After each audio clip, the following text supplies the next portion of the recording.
Shalom semua Bapak Ibu yang dikasihi Tuhan. Kita bersyukur kita sudah pujian dan penyembahan dan kami yakin saudara-saudara bisa menikmati hadirat Tuhan dan itulah satu-satunya kekuatan kita di hari-hari ini supaya kita selalu dekat dengan Tuhan. Tidak ada tempat lagi yang aman dan bisa memberikan jaminan dalam hidup kita kecuali dalam hadirat Tuhan. Mari kita terus perbanyak waktu-waktu kita bersama Tuhan, karena hanya dekat dengan Tuhan kita tenang. Hanya dekat dengan Tuhan kita aman. Ada penghiburan baru, ada kekuatan, bahkan ada kemuliaan dalam hadirat Tuhan. Apa yang tidak mungkin bagi kita ada bisa menjadi satu keajaiban. Apa yang sudah hancur saat kita dalam hadirat Tuhan seperti itu, maka semua itu bisa pulih. Bahkan yang sakit pun saat kita ada dalam hadirat Tuhan, saudara akan lihat mujizat itu akan terjadi. Solusinya saat ini hanya ada di dalam hadirat Tuhan. Puji Tuhan, saudaraku, hari ini saya akan sharingkan di dalam Wahyu pasal 5. Wahyu pasal 5, mulai ayat yang ke-5, ya sebenarnya mulai ayat yang pertama ya. Nanti saudara bisa baca di rumah untuk menyingkat waktu, nanti saudara bisa pelajari mulai ayat 1 sampai ayat yang ke-14.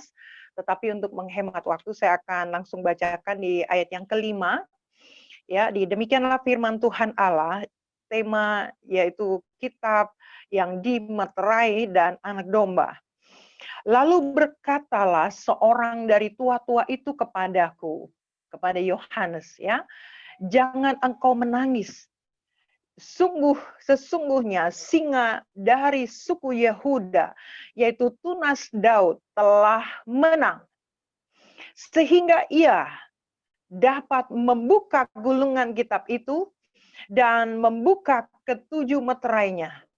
Maka aku melihat di tengah-tengah tahta dan keempat makhluk itu, dan di tengah-tengah tua-tua itu berdiri seekor anak domba seperti telah disembelih, bertanduk 7 dan bermata 7. Itulah ketujuh roh Allah yang diutus ke seluruh bumi. Lalu datanglah anak domba itu dan menerima gulungan kitab itu dari tangan dia yang duduk di atas tahta itu. Ketika ia mengambil gulungan kitab itu, tersungkurlah keempat makhluk dan ke-24 tua-tua itu di hadapan anak domba itu. Masing-masing memegang satu kecapi dan satu cawan emas, penuh dengan kemenyan. Itulah doa orang-orang kudus. Dan mereka menyanyikan suatu nyanyian baru, katanya, engkau layak menerima gulungan kitab itu dan membuka meterai-meterainya, karena engkau telah disembelih dan dengan darahmu engkau telah membeli mereka bagi Allah dari tiap-tiap suku dan bahasa dan kaum dan bangsa. Dan engkau telah membuat mereka menjadi suatu kerajaan dan menjadi imam-imam bagi Allah kita. Dan mereka akan merintah sebagai raja di bumi. Maka lihat dan mendengar suara banyak malaikat sekeliling tahta, makhluk-makhluk dan tua-tua itu. Jumlah mereka berlaksa-laksa dan beribu-ribu laksa.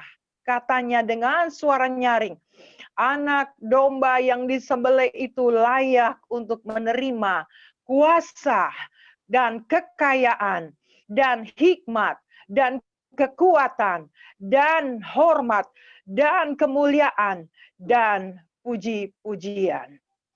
Amin. Saudara-saudaraku, berbahagialah Bapak Ibu yang saat ini mendengar firman Tuhan, menyimpan dalam hati dan dengan setekun melakukannya dan membagikannya.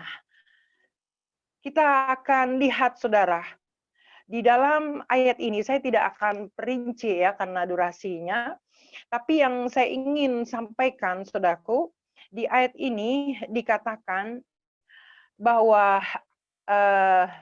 yang disoroti di sini adalah anak domba, ya. Anak domba, jangan engkau menangis, sesungguhnya singa dari Yehuda, yaitu tunas Daud, telah menang, sehingga ia dapat membuka gulungan kitab itu. Saudaraku, kita semua sudah sering membaca ayat ini kan, di mana pada saat Yohanes dibuang di Pulau Patmos, dia ada di Pulau Patmos, dia dapat pewahyuan dan dia diperlihatkan satu penglihatan di situ, dan dia tidak melihat seorang pun yang ada di sorga ataupun yang ada di bumi atau yang di bawah bumi yang dapat membuka gulungan kitab itu atau yang dapat melihat sebelah dalamnya. Dan disitulah dia menangis karena di kitab itu atau di gulungan itu ada banyak hal, ada banyak rahasia-rahasia yang belum terbuka. Dan dia penasaran, Yohanes penasaran, bahkan dia menangis. Bagaimana kalau seandainya itu tidak terbuka? What happened? Apa yang akan terjadi nanti? Nah, disitulah kemudian dari tua-tua itu menegur dia, jangan kau menangis, hai Yohanes.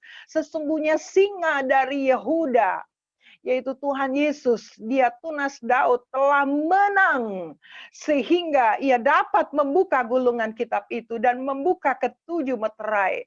Saudara-saudaraku, pada saat dia mendengar itu hatinya mulai bersukacita karena ada harapan. Ada harapan di mana dia berpikir, aduh mungkin tidak ada orang yang bisa membuka itu, bagaimana?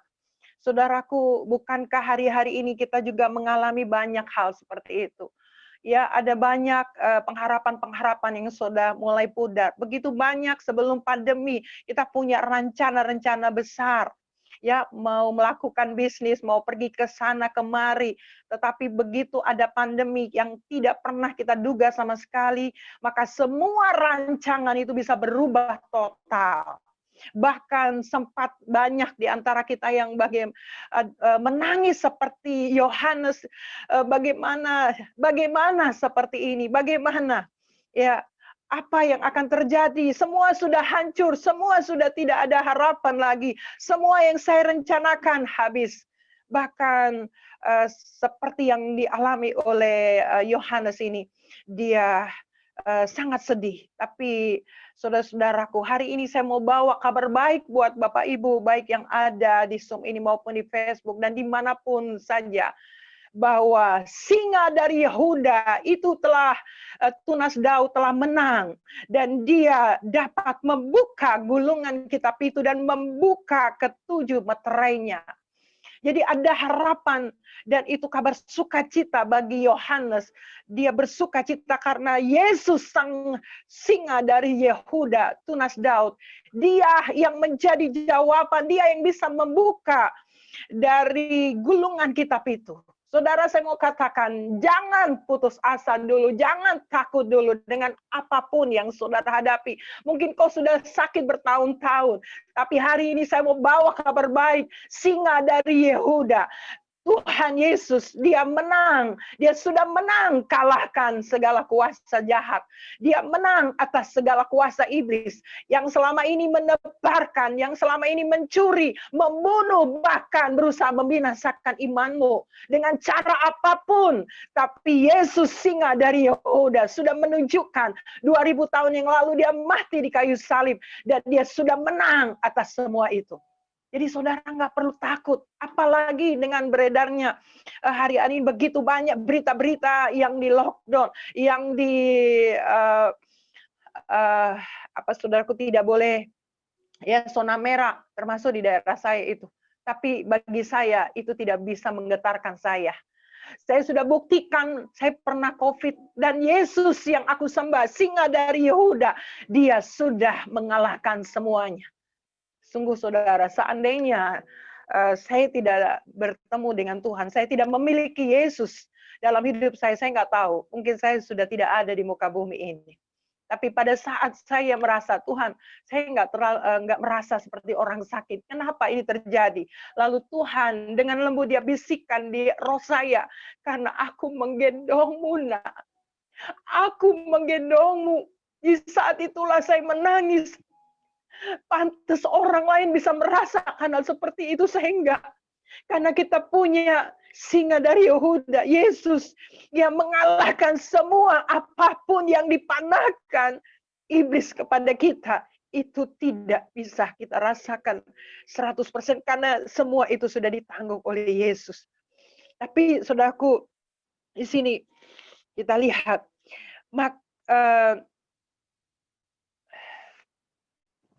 maka aku melihat di tengah-tengah dan keempat makhluk itu, dan di tengah-tengah tua-tua itu berdiri seekor anak domba. Ada anak domba di sini, saudaraku. Yesus singa dari Yehuda, tapi dia dikatakan juga anak domba. Saudaraku, mari kita lihat ya, antara singa dan anak domba itu dua hewan yang bertentangan. Singa itu penuh dengan kekuatan, keperkasaannya. Sedangkan anak domba, dia binatang yang tidak berdaya. Dia kalah dengan serigala. Tapi mengapa dia digambarkan sebagai seekor anak domba? Seperti telah disembelih. Kita tahu siapa dia sebenarnya. Dia juga Yesus. Dia Yesus yang sudah mati ganti kita di Kalvari. Dan bertanduk 7 dan bermata 7. Itulah ketujuh roh Allah yang diutus ke seluruh bumi. Ada 7 roh Allah di dalam diri Yesus yang akan melepaskan kita semua. Saudara, di sini yang saya perhatikan pada waktu saya merenungkan firman Tuhan ini, saudara, ada roh, ya, ada singa dari Yehuda. Artinya di dalam hidup kita keturunan, kita adalah anak-anak Tuhan, kita orang-orang kerajaan, anak-anak kerajaan.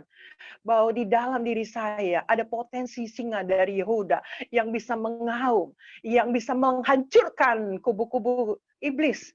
Ya, singa ini dia datang, dia menghancurkan kuasa kegelapan, kuasa iblis. Sedangkan anak domba Allah, dia datang ke dunia, dia tersembelih, dia mati. Yesus datang ke dalam dunia. Ya, dia terhadap iblis, dia memang menghancurkan segala kerajaannya. Tetapi kepada orang berdosa seperti kita, Yesus datang sebagai anak domba yang keluh. Dia mati tersembelih, dia mau mati tersembelih buat kita. Darahnya menghapus dosa kita. Saudara, kita punya roh keperkasaan yang dahsyat, yang bisa menghancurkan dan mencungkir balikan dunia. Tetapi di dalam DNA kita juga mengalir darah anak domba yang mau mati, yang mau rela berkorban, mau diinjak demi sebuah lawatan. Saya merenungkan firman Tuhan saat saya mempersiapkan ini. Kalau saya demi menyelamatkan seorang jiwa yang hatinya keras, tidak mungkin saya berperilaku seperti singa. Di saat itu saya harus memfungsikan sifat saya seperti Yesus yang mau mati tersembelih, yang mau menjadi jembatan, yang mau diinjak, yang mau kehilangan hak, yang mau bayar harga, yang mau kehilangan nyawa sekalipun. Saya katakan kepada teman-teman, kita ini adalah, kita memiliki darah singa dari Yehuda yang bisa menghancurkan kekuatan lawan, bahkan sudah bisa dikalahkan. Tetapi kita juga punya hati yang lembut. Hati seperti anak domba. Di saat kita menghadapi orang yang keras, kita nggak pakai pedang. Kita pakai kerendahan hati kita. Orang kalah, ya, orang mengalah, belum tentu kalah. Saudaraku, di saat Yesus dia mati, begitu banyak orang-orang yang menyalibkan dia. Orang-orang yang tadinya keraskan hati, mereka tahu sungguh dia ini anak Allah. Saudaraku, saat kita mau mati kedagingan kita, saat kita tidak mengambil hak kita punya hak untuk membela diri, kita punya hak untuk menyatakan bahwa kita nggak salah. kita punya hak. Tapi sebagai domba Allah, kita akan menyelamatkan mereka justru saat kita mati. Keangkuhan kita mati. Keegoisan kita mati. Kesombongan kita mati. Maka kita bisa membawa jiwa bagi kerajaan Tuhan. Ini yang menggetarkan hati saya. Dalam 1 Petrus pasal 2 ayat yang ke-9 katakan, engkau imamat yang rajani, bangsa yang kudus, umat kepunyaan Allah sendiri. Imamat yang rajani. Di situ ada satu hal yang Tuhan bukakan selama ini saya nggak tahu. Saudaraku, imamat itu artinya engkau menggunakan, engkau sebagai pendamai. Engkau sebagai pendamai. Disitulah engkau berperan sebagai anak domba. Tapi sebagai raja, engkau imamat, tapi engkau juga rajani. Engkau raja.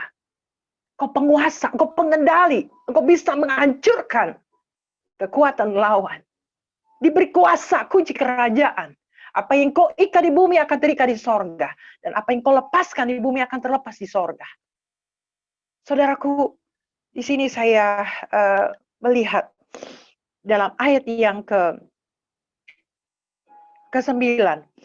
Ya, engkau layak menerima gulungan kitab itu dan membuka meterai-meterainya. Karena engkau telah disembelih dan dengan darahmu engkau telah membeli mereka bagi Allah. Dari tiap suku dan bahasa dan kaum dan bangsa. Dengan darahmu. Dengan darah. Saudaraku, bisakah kita juga dengan darah? Ini bicara tentang pengorbanan. Ini bicara tentang nyawa. Kalau kita mau mengorbankan nyawa kita. Kita mau memberikan hidup kita untuk sebuah lawatan di kota kita, di bangsa kita. Tidak menutup kemungkinan di kota kita terjadi revival. Sebab ada benih yang mau mati di sana. Ada seseorang yang mau menabur, menginvestasikan hidupnya. Mati-matian, gila-gilaan, gak peduli siang malam. Dia terus berseru, dia terus memberitakan di Injil, kemanapun di jalan-jalan, di lorong-lorong. Dia terus suarakan seperti Yohanes Pembaptis. Tuhan sedang mencari roh itu. Apakah ada di antara kita yang seperti itu? Saya berharap Tuhan menemukan ada di Harvest Academy ini. Dan saudaraku, kita lihat yang terakhir di ayat yang ke-12. Katanya dengan suara nyaring, anak domba yang disembelih itu layak untuk menerima kuasa dan kekayaan dan hikmat dan kekuatan dan hormat dan kemuliaan dan puji-pujian.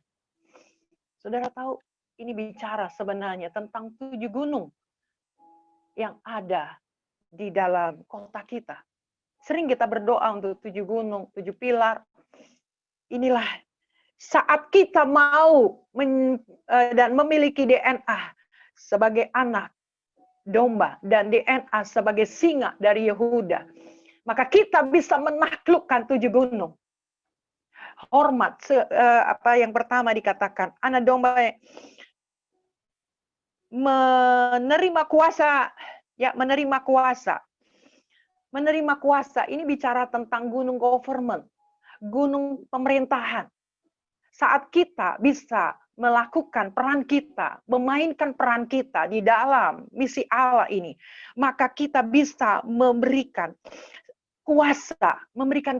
Ini bicara tentang government, bidang pemerintahan, kita bisa taklukkan. Saudara, sebelum Yesus datang sebagai raja di atas segala raja, 7 gunung ini harus dikuasai. 7 gunung ini yang akan kita bawa kepada Tuhan. Kita berikan kuasa, government. Kemudian kita akan berikan kekayaan. Kekayaan ini bicara bisnis. Ya, bisnis, bidang bisnis, usaha. Kita kuasai, hanya orang-orang yang takluk akan Tuhan. Orang yang mempunyai DNA singa dari Yehuda dan anak domba. Yang bisa akan menaklukkan bisnis, kekayaan. Kemudian hikmat, ini bicara tentang education. Hikmat ini bicara tentang education. Kemudian kekuatan, ini bicara tentang pilar family, pilar keluarga. Ya, kita akan bisa membawa pemulihan keluarga-keluarga bagi kerajaan Tuhan. Kita akan memulihkan itu apabila kita memiliki DNA itu, singa dan anak domba. Kemudian hormat, pilar hormat, ya pilar hormat, memberikan hormat. Ini bicara tentang church and mission, ya bicara tentang keagamaan, gereja. Mari kita tidak ada hormat kecuali hanya bagi Tuhan. Nah, dari gerejalah kita akan impartasikan roh yang takut akan Tuhan kepada dunia ini, sehingga mereka hanya menaruh hormat kepada Yesus Kristus Tuhan.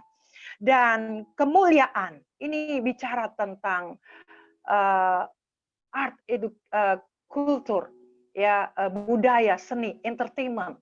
Ini bicara kemuliaan. Dan yang terakhir tentang puji-pujian. Ini bicara tentang digital dan media, gunung media dan gunung media dan digital, sosial media. Saudaraku, begitu banyak iblis akan pakai sosial media untuk menebarkan hoax-nya. Apakah kita diam? Enggak. Kita harus berperan sebagai singa dan juga sebagai anak domba yang mau diinjak, mau bayar harga. Penuhi sosial media dengan inspirasi dari sorga yang bangun kekuatan, bukan ketakutan. Kalau bukan kita yang memenuhi sosial media, saudaraku, maka semua itu akan dipenuhi dengan suara-suara ramalan-ramalan dan hal-hal yang tidak jelas. Dan itu akan membunuh iman manusia segenerasi kita ini. Mari hari ini, saudaraku, itu yang ingin kita rindukan. 7 pilar ini harus kita taklukkan. Di mana hanya orang-orang yang takut, hanya orang-orang benar yang boleh menduduki ke 7 pilar ini. Amin. Dan itu adalah, saudara-saudara, sesuai dengan potensi kita masing-masing.